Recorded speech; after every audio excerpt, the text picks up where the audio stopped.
All right. Hello and welcome to a new episode of I Can Do. Really excited to be here today. We have another fantastic guest. Clarissa Burt is on the show with us today. We were just talking a few minutes ago before we hit the record button. And Clarissa is a very strong individual and really looking forward to her sharing her story. And there's so many things that she's putting out into the world as she is seeking to help so many people in a positive way. So, Clarissa, welcome to the show. Oh, it's so good to see you, Ben. It's been a while coming, but we finally did it. We finally did it. I appreciate your We're patience. Yeah, here. that's right. That's right. I think like 1 year later, we're actually Oh my talking. God. Yeah, Something like, a well, lot thanks of for things reaching out. happen. You're welcome. Yeah. It's great to see you. And I was telling you earlier, I do some public speaking coaching, and I want to hear more from you here. There's always a question sometimes, and I don't know how you feel about this. Sometimes it's kind of hard to answer. It's like when somebody asks you, "So what do you do?" There's so many different places to begin, but I'd love for you to get started to share with the audience, what do Yeah. you do? And you can take it in whatever direction you want to go. Yeah, I mean, basically in my life, I have lived in the limelight in some way, shape, or form. I was Mary Poppins in the kindergarten play, and right after I sang Supercalifragilisticexpialidocious and I got my first standing ovation at 5 years old, I was hooked. So I knew that I was going to be either on a stage or in front, hold my beer, give me the microphone, hold my beer, and I don't drink. So, it was just kind of one of those kind of things that I knew I loved. I loved. When I was a kid, there were three channels on TV, and Saturday morning was, movie morning. And so I was like into Ava Gardner and Rita Hayworth and the beautiful gowns and the dances and the singing. It really was what attracted me. So, fast forward a couple of years, we didn't have internet back in the day, but we had the Sears catalog that came along twice a year. It was fall, winter, and spring, summer. And I couldn't wait for the Sears catalog to get there because I wanted to take a look at the fashions, the models, the posing, the makeup, the hairdos, and all of that, right? So that was my little girl way of, really expressing and hoping that I could be these women one day. Of course, I went through the total ugly duckling period. I mean, yeah, I won't even bring those pictures up, but it was not pretty. It wasn't pretty. And then one day, things got a little better, and so I thought to myself, gee, I would love to model. I just would love to model. And that's kind of what happened. I started modeling. It went really well. I traveled, the world. I lived in Italy for about 30 years. It was just a lovely, lovely, I came home with magazine covers. I was on a lot of the runways around the world. And that was great, really great. Then that parlayed into making some movies. Made about 20 movies. One of them came to the United States called The Neverending Story Part 2. I was the mean Queen Zaida in that movie. The movie didn't do so great, but I had a ball making it. And so that was the next step. And then, of course, the next step up from there is I wanted to be on camera talent. So while I was living in Italy and, my Italian was pretty well perfected, I now was working as on camera talent on Italian television. And then the next step after that was producing Italian television. So my last productions were 3-hour live broadcasts in prime time with 18 cameras as I was working not only behind the scenes, but I was also live out front. So they were great times. They were really, really good times. But there was always something in me that said, I just have a book in me and I need to get it written. So much like you, and on a speaking stage one day, I was up blabbing about something, and somebody came to me and said, I need to write your book. We're going to do this book with you. And I went, you know what? And I have to thank Gary Krebs for that. An amazing individual, really, really smart guy. And he, is a New York City agent, and we wrote the book together. And it just happened to, we closed the deal with a New York City publisher 2 months after COVID hit. And that was kind of my first point. Okay, they see what's coming. They know that after a pandemic, stuff's going to be really uncomfortable for people. And I think that, we can really say now that we do have a loneliness epidemic. We do have a youth mental health crisis. I think we have an adult mental health crisis as well. I think people are hurting. I think people need help. They're looking for solace, assistance, guidance, and anything else that they can get to feel better about these really difficult and uncertain times that we're living in. And so people say, why did you write the book? Well, I wrote the book because I could see that there was a correlation between my mother in Philadelphia, Pennsylvania, who used to say to me, don't take my picture. I come out horrible in pictures. I look awful. I need to lose weight and all the rest. That was my mother. Oh, nice.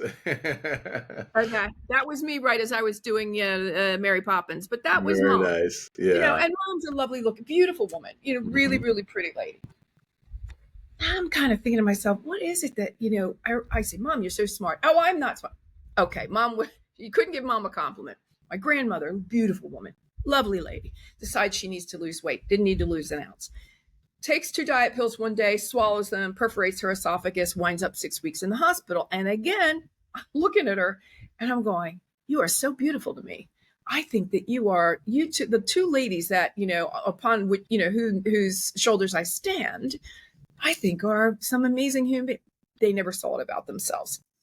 Okay, well, now you can imagine the messaging that's trickling down to me, right? Right.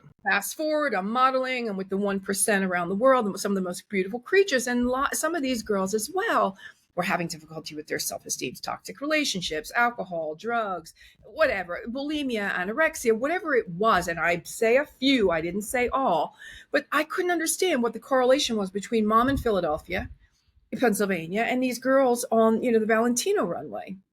And so, of course, the answer is lack of happy, healthy self-esteem. And therein really lies the reason why I wrote the book. Mm. Well, that's a big leap starting from 5 years old on a stage for a play to modeling to TV to writing a Yep. book to right now. A couple of questions, lots of questions actually. One, how long did it take for you to get into modeling? So, how old were you when you got started, and Right. what was that process like? You don't have to go into every detail, I but graduated high school in New Jersey in 1977, and right after that, about 1979, about 78, late 78, I moved into New York City okay, because I had found a job in the city, and which I loved. I was down in the garment district on 6th Avenue and 23rd Street, and I was working in the garment district, believe it or not, I was the assistant to the vice president or something. And of course, I was tall and thin, and I really wanted a model. And people said, well, you should be a model. You should be a model. And of course, me, what am I saying? Oh, I could never. What did I learn? yeah, I could never, right? And then I thought to myself, well, what if I really could? I want it bad. I really do want this. I want it. So I tried. So the mm, test pictures took place, the text pictures that I shopped to there weren't that many agencies in the day, but I was taken by Elite and Wilhelmina. I chose Wilhelmina. And the rest really is history. They sent me to Paris first, and then I was off to Italy, where I stayed for a really, good. The better chunk of the 30 years was in Italy. mm. So, what prompted you to start thinking, "What if?" That's something that's standing out to me, right? So, your Yeah, mom, another yep, family member, yeah. but at some point in time, you're saying, "Well, what if?" Was it just curiosity? Was it a book that you read? What was it that got you over that hump I or hill, so to speak? really do think I owe it a lot to the people that prompted me. I Mm, think I owe it a lot because took me a long time before I could even say, not only to myself, but out loud to others, I really would like to be a model. yeah. You know, because that to me was just such a high standard. It was like, holy, and it was just crazy. The funny part of it is this: when I was living in Paris, I got over there and I got homesick. I really didn't do well in Paris, so I came home. I came back to New York City. I went to a temporary agency. I had all the skills to be a secretary, and they sent me up to the top floor at Revlon. Mm, Can I just explain the pain? So here I am sitting at a desk. There's a corporate executive in an office somewhere. And I'm looking around, Ben, at all the pictures on the walls. And they are all the models that were in the Revlon campaigns. And I sat there, I walked into that office every day. I think I worked there about 5, 6 weeks as a temp. And I looked at these pictures every day and I went, you know what? I think it was that I was so angry with myself for not making it go the first time. And I mm, really felt as though I had burned that opportunity, right? And yeah. I didn't want to be cocky about it, but objectively looking at the pictures that I was doing, the test pictures and like kind of comparing them to what I saw on the walls, I was like, I know I could do that. I Mhm. know I could be that. Go back. I made enough money the next year to scramble because it's expensive to live in the city. And as a secretary, you don't make that much. So I Mhm. really scrounged to make enough money to get another plane ticket back to Europe. And this time I was going back to Italy, where everything went very, very well for me. And Nice. about 3 years later, I was booked for 2 Revlon campaigns. Really? Oh, that's great. So Yeah, what I'm hearing then is, especially as we get to your book and yeah, self-esteem, yeah, there's a lot of different peaks and valleys when it comes to our self-esteem, how we view ourselves. You took a step back, but that position there was just so challenging and frustrating yeah. because you're like, what am I doing? And I think that happens to a lot of people sometimes where, I don't know, maybe we take it for granted, or maybe like what we were talking about before we hit the record button, we reach an upper limit where it's like, man, this feels so uncomfortable. I want to Yes. go back down to this It felt default mode. impossible. It felt impossible. Impossible. Yeah. It So, was so lofty as a wish, as a want, as a desire. And there were so many girls trying to get to that 1%. And you'd look around and go, well, who the heck am I to think that I could ever. And I think again, it was the first try. If at first you don't succeed, try again. Never say never. And always believe. And I think that there are a lot of the sayings that I think that I could pull. Again, also rejection is redirection. I don't know if I mm, felt rejection along the way, but I definitely know I was kind of rejecting the thought that I could ever. So I really had to rework the mindset on that. mhm. And I went back when I went back to Italy. I was ready. I had lost a couple of pounds. That was a little bit of baby weight that I was happy to lose. I mean, I looked fine, but because I was always tall and thin.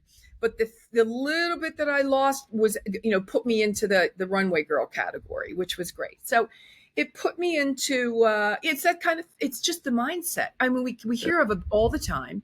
Yeah. We hear about it all the time. Ben, when I was a kid, we had 3 bookstores back in the day: Borden's, Walden Books, and then Barnes and Noble. And in the Yeah. back, That's right. there was a little section, right? It was called Self-Help. And it was all the way in the back. You had to really look for it, right? Hmm. And there were only about 40 books on there, but I lived for those books. Yeah. Lived for those books because I didn't have direction. My familiar tribe didn't really give me. They gave me a lot to think about. Let's just put it that way. And so, Hmm. because this is not about parent bashing, we don't do that here. And so, now when you walk into Barnes and Noble, again, that I'm proud to say my book is still on the shelves after 2.5 years, Yeah. it's personal development section is rows upon rows upon rows upon rows upon rows of books. And it's $1 billion industry. So what does that tell you? Yeah. People are always looking for, how to better themselves. And a lot of times you don't even know you need to better yourself. You just know that the pain has got to be so bad you can't take one more day. Yeah. And my book starts out chapter 1. I call it a regime. So the self-esteem regime Hmm. is an organized way of doing things. Hmm. Regime is an organized way of doing things. 12 chapters, each beginning with a re-word. The first chapter is release. The second is rebuild. The third is responsibility. And so each lives in a microcosm that will gently guide you to the next. You're going to read about self-esteem, Ben, and with my book, you're going to do self-esteem. And that was important to me because it's a manual, a mission, and a movement, the self-esteem regime. I like that. I like that. So would you say then you're basically right, you were writing this book throughout all these years and maybe didn't even see it happening. So Yes. going back to that office and Yeah. then, leaving there, would that fall into the category of like release? And then Oh once you man. got into the modeling, I want to ask you a couple questions about that. So Yeah. did you have any I setbacks with self-esteem? Like, how did you handle that? Because, yeah. your bio, you were a supermodel. So there's some Yeah. distinction between a model and a supermodel. Tell us about that too. So, I think that really falls under, chapter 5 being reaffirm. I really had to reaffirm with myself that I could do this, that I look like these girls. And I affirmed that to myself. Next is reinvent. I reinvented the whole thing. Didn't work the first time. Take that lesson. What didn't work that first time? And what's going to work this time? I had grown up a couple of more years. I knew I wasn't going to be as homesick. I was hungry. Just like Les Brown says, you got to be hungry, right? And I was hungry for it. I really was. So it was a reinvention time. And then it was a reinforcement time that reinforced the belief in myself and the belief that this is really what I wanted to do. Because when you leave, you're on the other side of the world. You're living on the other side of the world. You have no family nearby. There were no cell phones back in the day. You couldn't call home every time you were having a moment. you work through stuff. But, I know it sounds stoic, but it was like that then. Now they drive. They used to. Now, the models are sold on right there on their websites. We had to walk the cities. We had maps in our hands. We carried our portfolio around the town. It was a whole different thing, and you really needed to want it. And again, a lot of times you get to these appointments, and it wasn't easy. You spent the whole of your day in the subway and finding your way around these cities that you didn't know in order to get to a client or to get to a photographer or to get anywhere that people needed to see you, the runway shows. And a lot of times you did it for naught because you weren't right for the part. So again, the rejection piece of that is another part of what I was doing, right? It was already difficult enough to get to where I got. Now you have to deal with the rejection, right? And so that was another really interesting piece of things. And then, I got repeat, I got rebound, I've got, reinvent. There's all kinds of things that, we could refer back to. But yeah, it was, they were good times. So And how long were you modeling then? You said 30 years? What? No. I started in 84 and Okay. I was basically out of modeling by 89, I think. Gotcha. Because that's when 89 is when the TV started. So 88, I think I stopped modeling. So when did you know, okay, it's time for me to move on? When it wasn't fun anymore. When it wasn't exciting anymore. When doing the runway was just throwing on some more clothes and walking down the runway. When, showing up at a photo shoot was like, ugh. Yeah. They got to put more makeup on me. It's hot. I'm tired. I don't want, because, I did this every day for 6 years, basically. Yeah. I needed a new challenge. I knew that I had other dreams, and that was okay. Next is acting. I want to act. And then I realized along the way, because as I was gaining notoriety in Italy, they were inviting me onto television shows, to talk about, I don't know, my life or whatever. And I realized, wow, I really love this TV thing. This is really cool. I love the movies as well. It just is, it's just a lot of sitting around. And the memorizing thing was not my gig. It wasn't my vibe. I wanted to be, I love a live audience.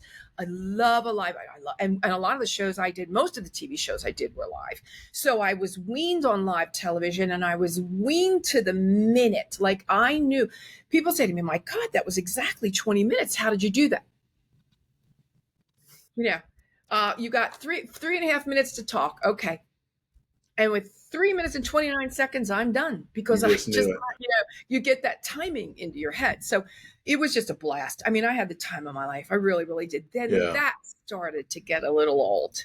Okay. Let me hit the pause button there because I want to ask a couple of questions. And anyone who's listening, then you said modeling you did that for about 5 years and then you stopped when it wasn't fun. I read a book years ago called Halftime. And it just kind of talked about, people like to reinvent themselves and at the halftime of our life and things like that. One of the things that always stood out to me in that book was this idea of drilling for oil. So this gentleman was talking about before, he made a decision or a big leap or something like that, he would kind of test the waters out.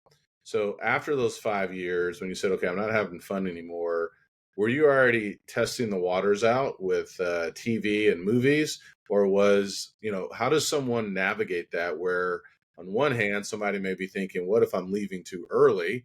What if I haven't peaked?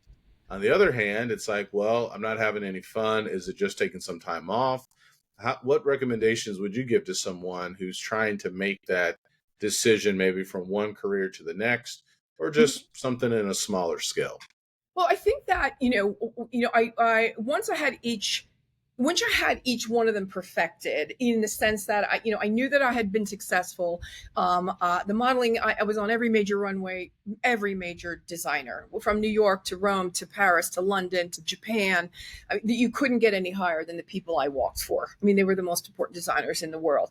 Came home with like 250 magazine covers. I had beauty campaigns with Dior, Carita, with Revlon, with Orlane. So that, you can only have so many of those. The 250 magazine covers, we can't get I mean, you can get more, but it's like, what's next? So I perfected this. Now I really want to do movies. Okay, great.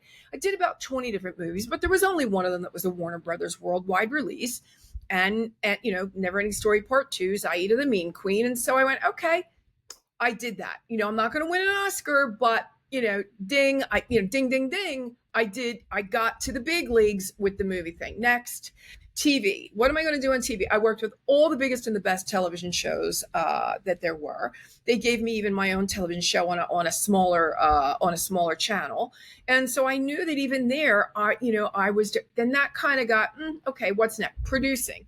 Okay, now I want to produce my own shows, and so I did that. I took the Miss Universe pageant. It was we had 3-hour live broadcasts in prime time with 18 live cameras, 2,000 people sitting in water in front of a castle in Calabria. You don't get any bigger as a production than that. You just don't. So, even that I did that for 5 years, and I went, okay, I'm done. And I was only in my 40s then, and I went, you know what? Then I had, products on Home Shopping Network and, QVC. And I went, okay, we did that, and then it was time to come home. And when I came home after the 30 years, I wanted to come home. My sister had her children. My grandmother was in her last years. I was living all the glory, but I was missing out with, what was the core of myself. I wanted to come home. And that's why I'm in Phoenix. So grandmom then passed, the kids all grew up, all of that. And so 5 years ago, as I was turning 60, I went, you know what? I want to start my online multimedia platform. Yeah. TV, podcast, digital magazine. And that's what I do. But in the meantime, the book happened. That is so inspiring. Yeah. It's really cool. And, people they say at 60, you're supposed to be thinking about, retirement. And I don't know. It's just not in the cards for me in the moment. I can't even think about waking up and not having, a full day ahead of me or nothing to do. I think a lot of people also at this age think that there isn't much else to do. And there's so much more to do. Yeah. Yeah. Well, I'm really impressed because, fear of missing out is somewhat of a new term. I think it was coined in the early 2000s. That doesn't sound like something that you were fearful of as well, which I think is really amazing. I think people just have a hard time, we can, and maybe that's where the self-esteem comes in. We can definitely talk more about that too, where, okay, somebody says, well, you can't leave this type of career or this type of job. What will happen if you do? Or, just kind of wait a little bit longer or wait until you do retire. Yeah. Tim Ferriss talks about this on his podcast sometimes, like experimenting like with mini retirements. That's not what you're doing, but you're experimenting with a lot of different careers, and which I think I love. I think it's fascinating, and being able to do that. I'm curious. Tell us about where this self-esteem did modeling. How did that impact you with speaking, where you're comfortable modeling? A lot of people are uncomfortable in their skin, much less walking in front of people. And one of the greatest fears that people have is talking or speaking, public speaking. So what were you doing to craft or to sharpen that skill where you got to that point where it was like, hey, this is where I am? Or did you just naturally have the fear and you just turned that into fuel? A lot of the time, especially the television years, there was, at the very beginning, there was a little bit more fear because you knew that everything you were doing was live TV. Millions of people might be watching, so no pressure there, Ben. But I think really the most important thing that I came to realize when it came to public speaking stages was it wasn't up to me to decide whether what I was going to say was going to be impactful or not. I knew that I had a message and that there potentially was going to be at least one person that it was going to help in the audience. It was up to the audience to decide. And so, when you are living in the fear of the stage, then you're living a more egotistic reality. You're more worried about you, and you're worried about your fear, and you're worried about, what they're going to think of you. And it's none of your business what they think of you. What is your job is to make sure that what you're about to say, you are absolutely sure is going to be impactful and incisive, educative and informative. That's your only job. Of course, you need to take a shower that day and put on a dress. Put on a suit. You want to be presentable. But your job is, your job is to do that. And when you are locked and loaded and absolutely secure that that part of what you showed up to do is, airtight, then you just go on and you have to do, not because you're coming more from a place of service. I know that every time I open my mouth and I talk about self-esteem, I know there's no doubt that I've helped somebody, no doubt, because of the different topics. The self-esteem people mostly think it's, don't compare yourself to anybody else. It's so much more than that. Self-esteem goes so broad and so deep. I mean, we could talk about imposter syndrome. We can talk about, generational trauma. We can talk about betrayal traumas. We can talk about, an 87-year-old man is going through different things with his self-esteem than a 14-year-old girl is. A woman that, has just gone through a mastectomy because she's got cancer and is losing her hair is going through a whole different set, right? So again, self-esteem is something that, is, your perception of self. It's who you bring to the table. Also, you need to have a really good, strong value system. I ask people, so give me your top 4 values. What are they? And a lot of people, Ben, really has struggled with that. They don't have that locked and loaded. Here's what I say. I take the high road: honesty, integrity, gratitude, and honor. I will guarantee you that I will come to the table every time with those 4 things. Now, it doesn't always make me the most popular person in the room. I may not be, the most popular person at the table, but that you're going to get honesty, integrity, a lot of gratitude for everybody that showed up, and you're going to get honor.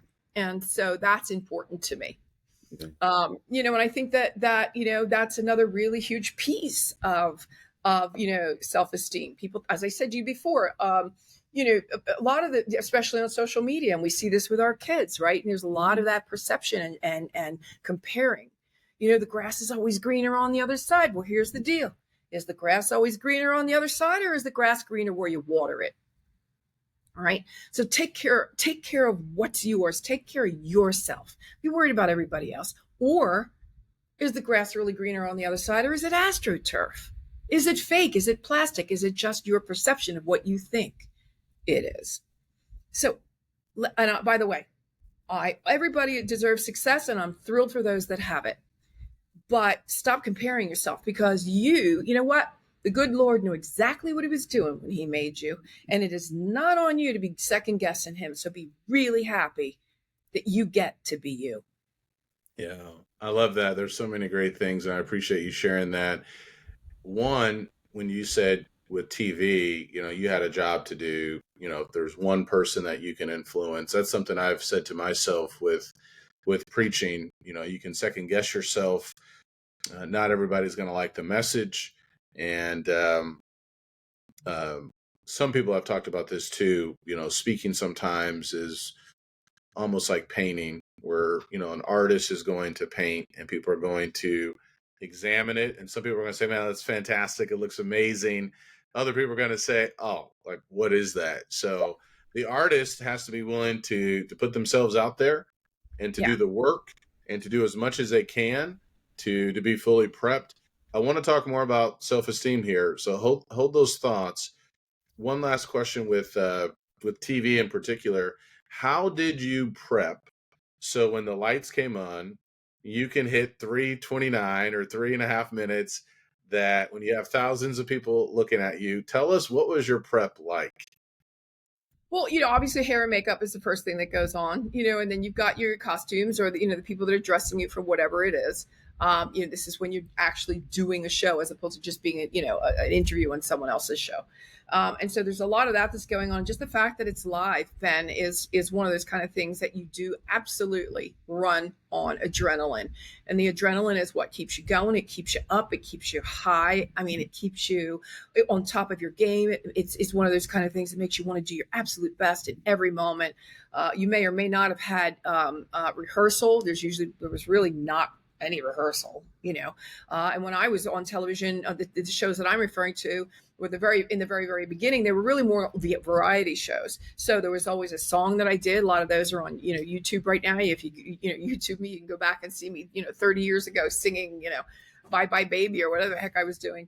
And so, they would just go, Clarissa, here you go. The whole studio was set, and then you sang your song, and it was taped. The song usually it was either live or taped, depending on the show, and it was the coolest thing on the planet. It was just awesome.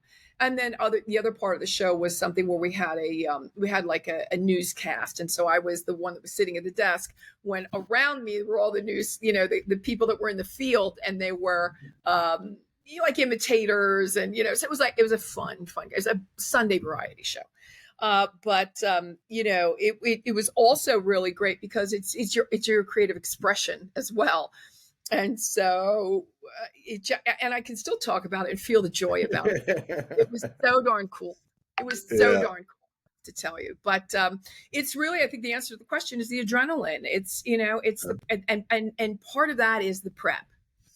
It's waking up at 5 a.m, getting into the chair at 6, being ready by 9. It's just one of those kind of things that it's not for everybody. Because it's fun, but it's work. You still are tired sometimes, and again, you do it because you love it so much. And when I say to you, it wasn't fun anymore, that's your clue, and that's your cue. Time to move on. There's like when they say there's another book in, or there's a book in you, or I knew that along the way there were going to be natural progressions, from the model to the actress, from the actress to on camera, from on camera to producer, from producer to speaker, like all of that, right? Whatever order you want to put them in, and entrepreneur, solopreneur, it's all there. It's all there. Yeah. You mentioned egotism, Mm-hmm. and especially like with the component of fear, and that's really stood out to me as well.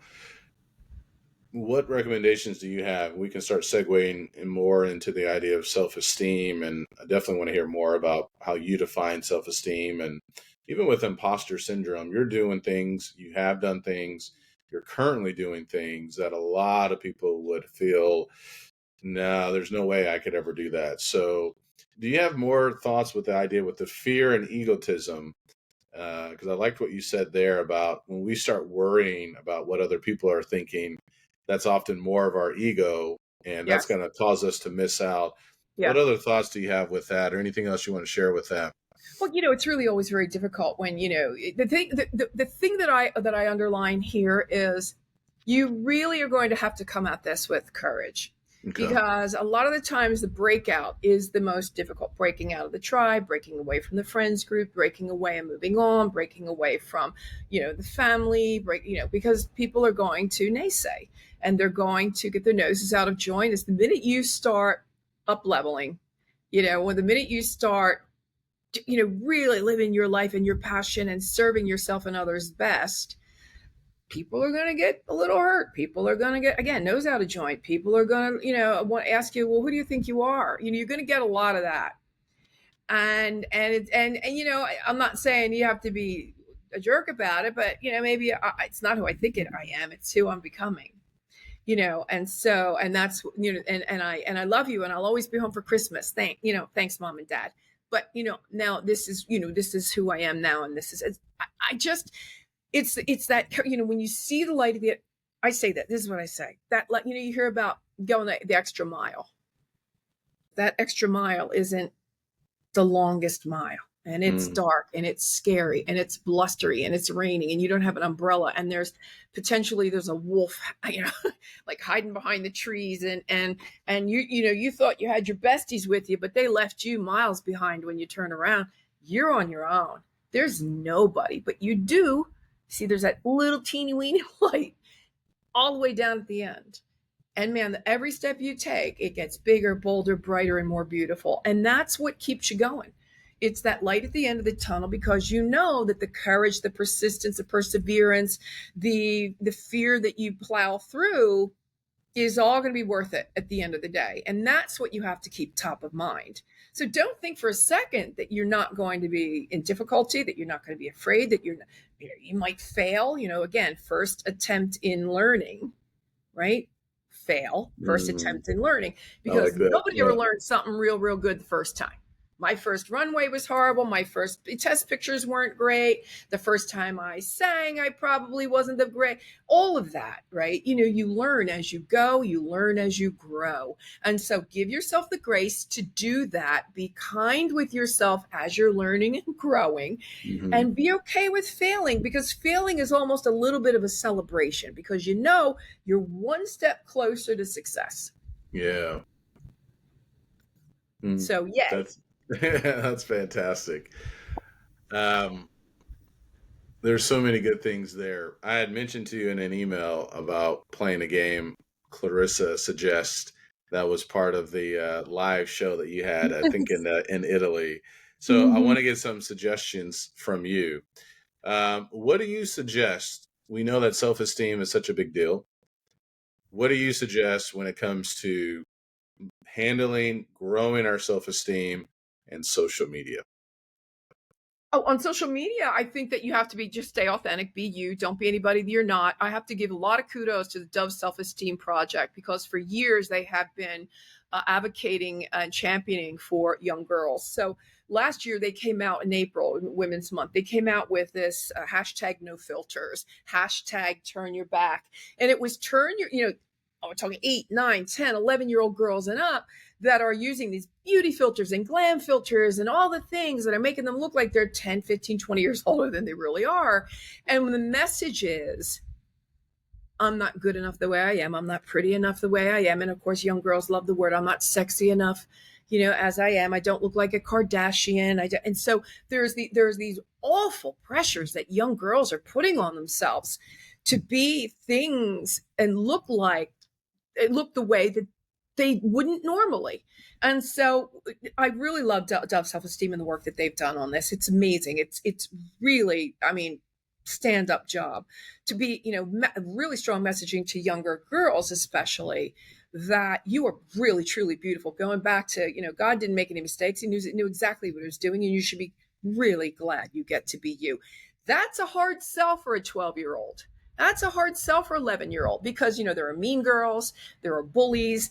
Our kids are more susceptible now to I don't remember bullying when I was a kid. I really don't. Little stuff, but nothing to write home about. Now they're being attacked right and left online. And we have, when I say youth mental health crisis, we have half of the population that is either depressed, anxious, thinking of committing suicide, or have committed suicide. Now, I know that suicide is an old word, and today they use, unalive. But I like to say the author of your own demise at that point. So suicide, unalive or author of your own demise. It's all semantics, but the end result is always the same, right? So it's really very alarming what we're experiencing with our youth these days. And so, yeah, that social media and comparing, the perception of what everybody else has got that you don't got. You got to be really careful about that and drive that home to the girls. Yeah. How are you navigating social media? I just put stuff out about the shows I do, Yeah. interviews that I do, and hopefully if people are listening to it, that they're getting some really good information about, because look, self-esteem doesn't discriminate. And when I say that, I mean, it doesn't discriminate in the sense it doesn't matter color, creed, man, female, it doesn't, it's everybody's going to go through it.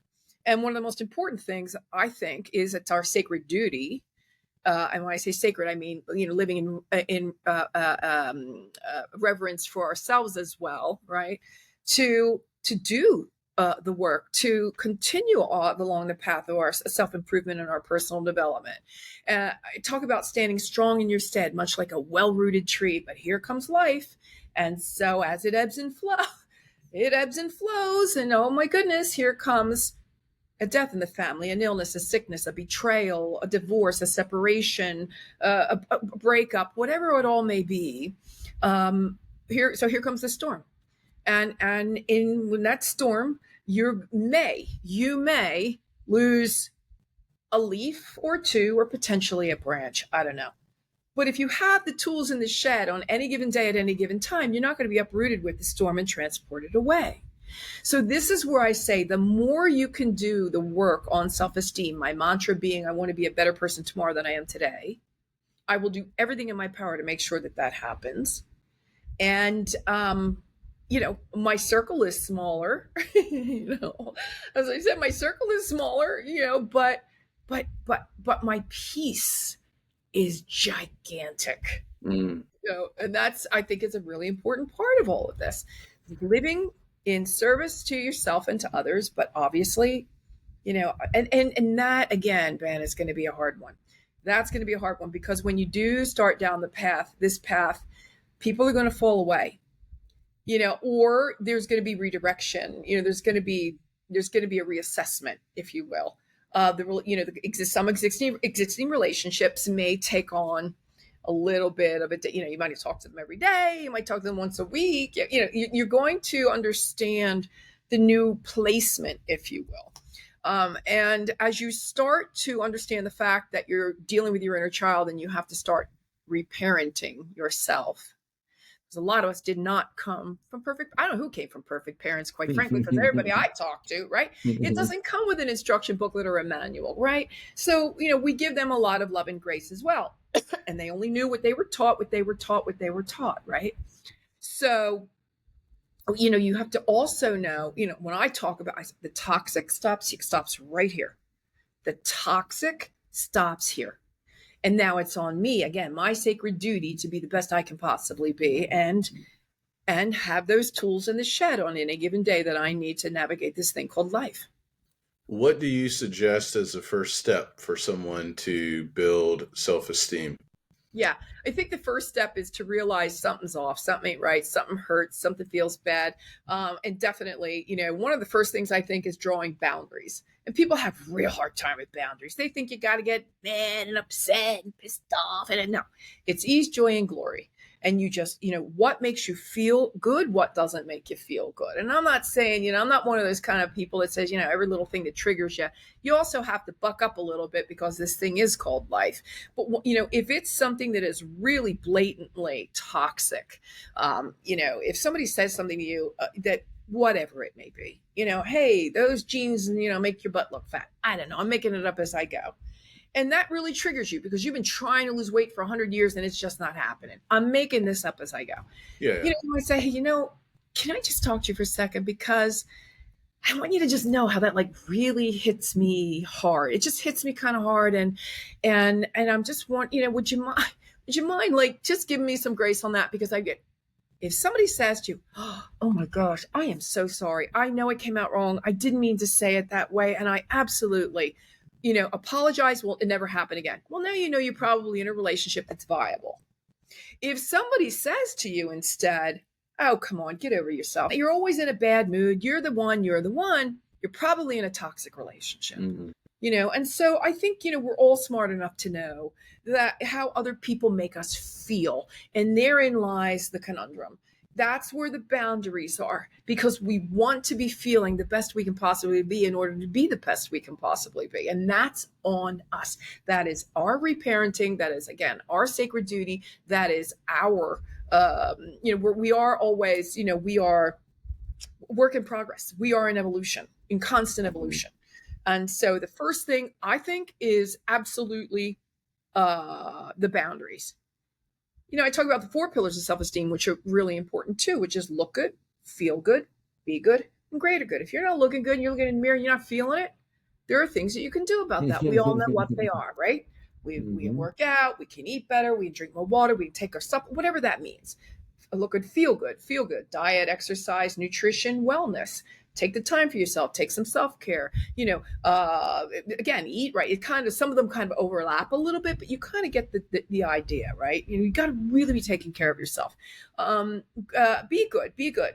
Relationship, leadership, finances, all the things that are businesses, and all the things that are important for our sustenance. We need to, lead. We need to be in relationship with people, at home, with people at work. We need to make money. We need to bring it home. And we just need to be okay with all of that. We need to know that that is a working, viable part of our lives.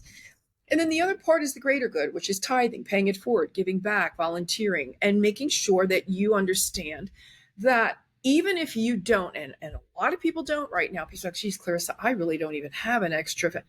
Not about money. It could be about a smile. It could be about a compliment. It could be about holding the door open for somebody. It could be about helping the lady down the stairs with a baby carriage. It could be getting up in public transportation for someone who might be pregnant or the elderly. The old fashioned traditional just do the right things. It's not that hard to live a greater good. So, being kind is foremost. It's up front and foremost for me. Yeah, a lot of great things there. My next question, it may overlap a little bit with this one. You mentioned the idea of a lot of people being lonely. In Denmark, they have what's called the Human Project. It's something at one of the Yes. libraries. You've heard about that. Yes. What do you suggest? Well, for the audience, so it's people can meet Yes. up at a library and someone can share their story. It's about like 30 Mhm. minutes, I think, per Yep. person or something like that. Yeah. And just heard about that. I was like, I really like that. What do you suggest for those who may be listening? Well, I think that, in order, first of all, how many billions of people are there in the world? This is, Seven or eight, something like that. Yeah. for a lot of people, it's just getting up and getting out of the house, I think. Sometimes it's as simple as sitting in a park. I mean, something's going to happen. Something's going to give. There are going to be mothers and baby carriages and kids and other elderly or whatever it may be. There are people everywhere you want to go. People, in today's day and age are a little more, I think, afraid of people. They don't trust people. There's a lot of the scamming and all that stuff that's going along. So you really need to be, mindful and careful of who you're giving your phone number to or who you're, going to be hanging out with.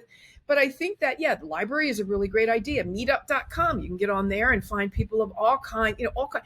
Do you want to climb a mountain? Do you want to be in a book club? Do you want to be in, I don't know, a swim club? Like there are all kinds of elderly people. Like there's places to go that are much easier to find with the internet than we ever had. And so volunteering, there are churches you can volunteer. There are libraries that you can volunteer at. They always have programs for courses or classes or things that you can offer up or, and sometimes it's just the first, it's that first smile and a hello. I think a lot of people are afraid to be the first to do that anymore. And so to spark that conversation and to be mindful, be careful, but be open. Yeah, love that. I was telling my wife Nikki that you were going to be on the show today, and I said, "Hey, she was in Never Ending Story 2," and she's like, "Oh, really? I remember that movie." And I was like, "Yeah, she was the I the mean, Wicked Queen," and she's like, "Yes." mm, So I want to go back and I want to get another suggestion from you. You said in passing, maybe 20, 30 minutes ago, you didn't win an Oscar, but you did 20 movies, right? Never Ending Story is one of the biggest ones. What do you suggest for someone who has had success like that, maybe not in the movies, but closing that chapter and moving to the next one? I think that's hard where, you've had so many chapters that have closed. You have been the one seemingly to close them on purpose, not having fun. I'm ready for something new. What do you suggest though for someone who's like, okay, well, I've done a podcast for 10 years or I've written some books and now it's time for me to reinvent myself. I guess more specifically, if I'm saying anything or trying to get to is to just say, okay, it's time to let it go. What do you suggest?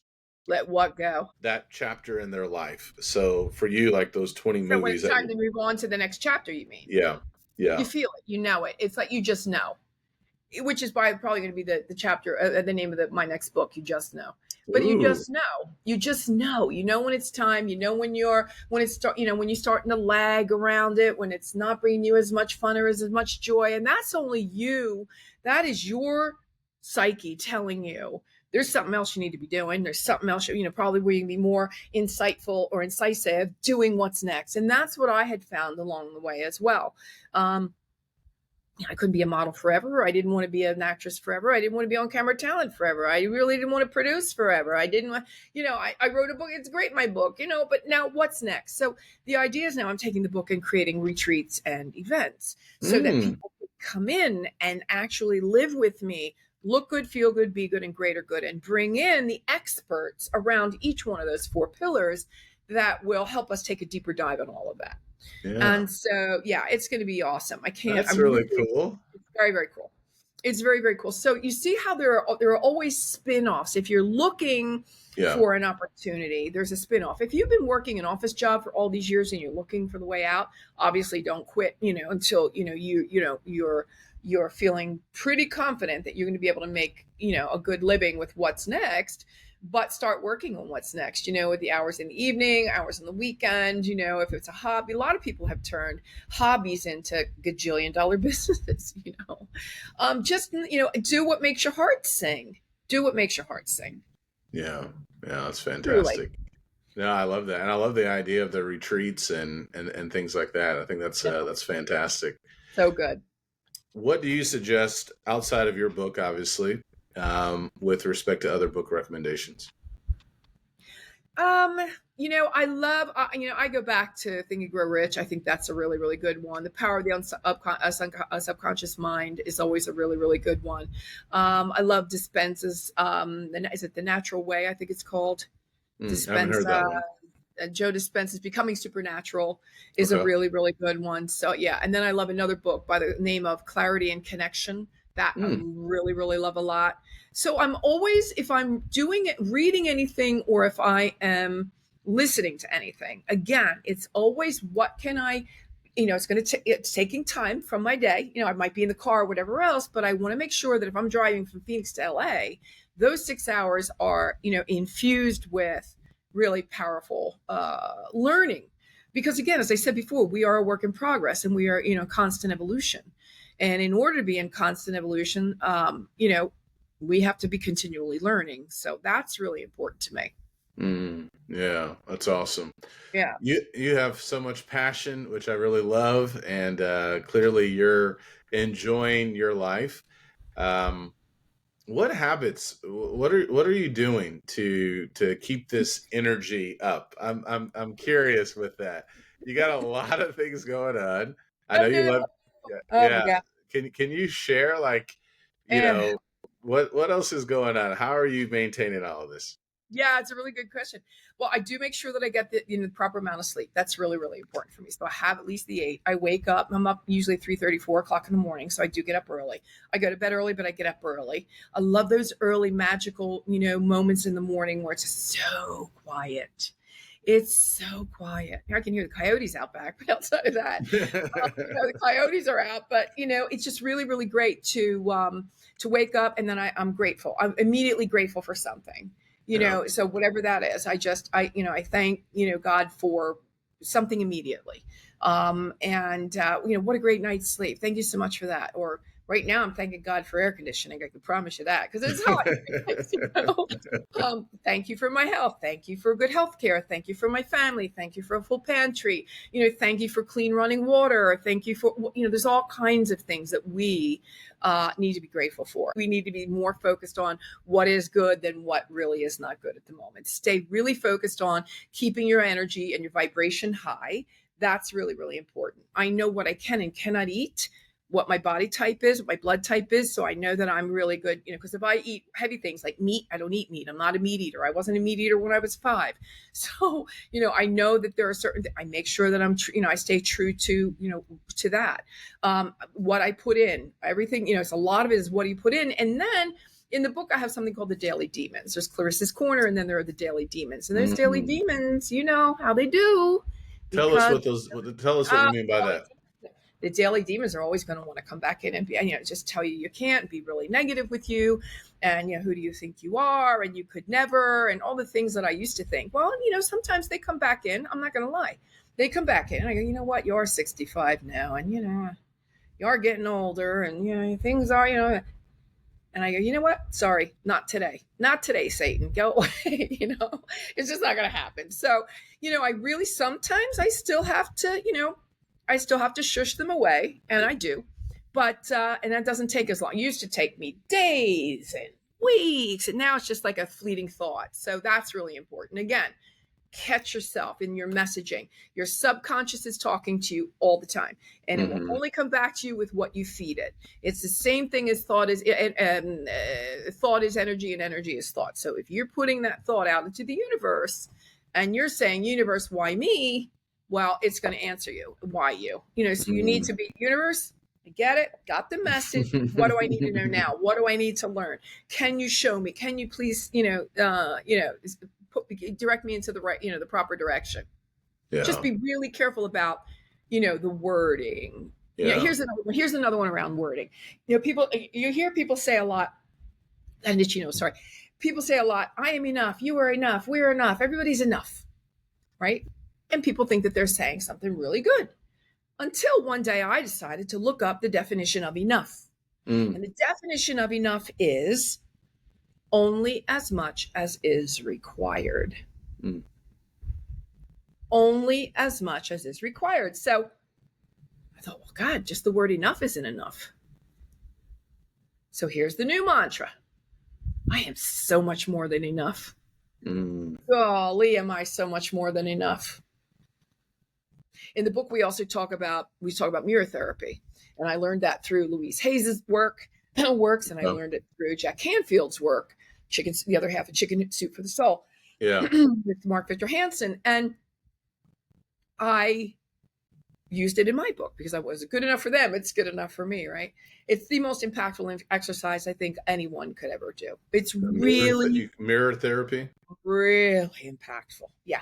Because there are two ways to approach a mirror. One is when you're looking, at the mirror and you're preening. And then when you're looking into the mirror, and that's when you're screening, right? Like you're looking into your eyes and it's going down into your soul. And this is where you get to be your own rah-rah session. The things that, you kind of would like to hear, but nobody else is telling you, just sit down, sit in front of a mirror and tell yourself. And when you start to say, you know what, Clarissa, you're looking darn good today. I got to tell you, I really love this new lip color on you. That shirt, I love the shirt too. What a great color on you. You look really good. Now, I also want to say, I do forgive you. And I forgive you for the time that, but I really want to give you kudos for that presentation. I know it wasn't easy to get up in front of 300 people, but you did, and you knocked it out of the ballpark, girlfriend. Good on you. So these are the kinds of things that, look, it looks weird. It feels weird. It sounds weird. You're going to want nobody else in the house when you're doing this. You're probably going to start with 1 minute, start with the 1 minute, and then build up, because it's going to be sometimes people, I had an intern that was working with me. I had her do the exercise. She couldn't do it. She taped it. She should get into the mirror. She could get to the mirror, but she couldn't talk. She couldn't get the words out. And it was really an interesting case study that some people just don't love themselves at all and can't get to the point of even saying, I like you to themselves. And some people just downright break out and cry. So love yourself, give yourself grace. You're going through that reparenting piece that I talk about. You're taking things into your own hands. It was nobody else's fault. You were given the path that you were supposed to be on. The almighty universe, source, divine knew exactly what they were doing. Trust that and work on yourself to be the better person more than you are today. And I promise you, it'll all fall into place. Yeah. Those are some good exercises to definitely think about. Clarissa, I don't think you'll ever be able to retire. I don't think retirement is in your cards. Hey, but it is a reword, retire. It's that'll be the next book. That'll be the last chapter of my next book. Well, I read a book called The Psychology of Money, which is a really great book, by the way. I love books. So anyway, what he was talking about, the things that we use today, IRAs, 401ks, even the idea of retirement, they're really not that new. Maybe one generation, but a couple generations ago, the idea of retirement really wasn't even around. It was, no, we're just going to keep on working. And so I wonder too, if that scares people or if that adds fear to people not taking that next opportunity to reinvent themselves or to stay in a situation because, well, I don't know if I do this. And I think you're right. Obviously, you have to have wisdom with it and you have to pay the bills and things like that. But, we get so stuck sometimes on, well, I'm 65 or I'm 70 or 55, whatever the case may be.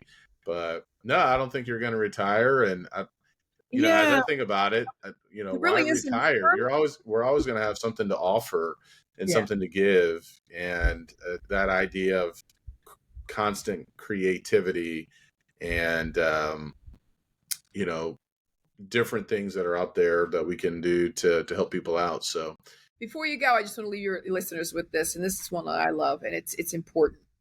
Loyalty is when I have your back behind your back. hmm, I think that we really need to take a deeper dive into what is living in integrity with those hmm, around us, and being honest and living in integrity and being loyal. Loyalty is one of those kind of things that I have found along the way seems to be kind of glossed over many times. People just don't think that it's an important thing. When you take someone else's heart into your hands, you are taking on a huge responsibility. When you say I love you and when you say I will be true to you, people believe that. If you're in an unhappy relationship and that's not working out for you, you need to come up and say, I'm in an unhappy relationship, I need out. But being dishonest about it is just never the way. And from the men out there, always be the man that you would want your daughter to marry. yeah.